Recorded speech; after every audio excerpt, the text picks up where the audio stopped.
Paper అనేది మనం డబ్బులు పెట్టుకుంటాం కదా, ఇదిగో ఈ పేపర్నే న్యూస్ ప్రింట్ అంటారు. న్యూస్ ప్రింట్కి పనికొచ్చేటటువంటి ఈ పేపర్ని ప్రభుత్వాలు సబ్సిడీకి ఇస్తాయి, అలాగే ప్రభుత్వాలు కొని ఇస్తుంటాయి.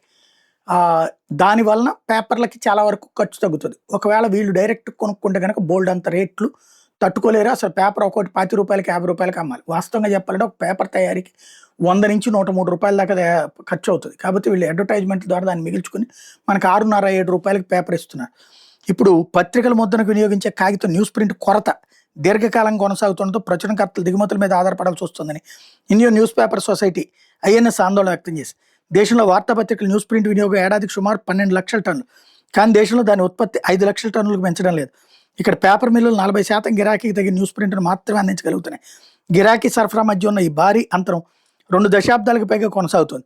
దేశంలో కాగితం తయారీ పరిశ్రమ విస్తరణకు నోచుకోకపోవడంతో ఈ పరిస్థితి తలెత్తింది. దేశ ప్రజలు నిరంతరాయంగా సమాచారాన్ని అందించాల్సిన అవసరం ఉన్నందున ప్రచురణకర్తలు తప్పనిసరి పరిస్థితుల్లో విదేశాలను దిగుమతి న్యూస్ ప్రింట్పై ఆధారపడాల్సి వస్తుందని INS పేర్కొంది. మరి ఈ పత్రికలన్నీ కలిసి రైతుల్ని ఎంకరేజ్ చేసి సర్వే బాధలు ఇట్లాంటివి తయారు చేసేసి అట్లాగే వీళ్ళే పరిశ్రమలు పెట్టేసేసి న్యూస్ ప్రింట్ ఇక్కడే తయారు చేయించవచ్చు కదా.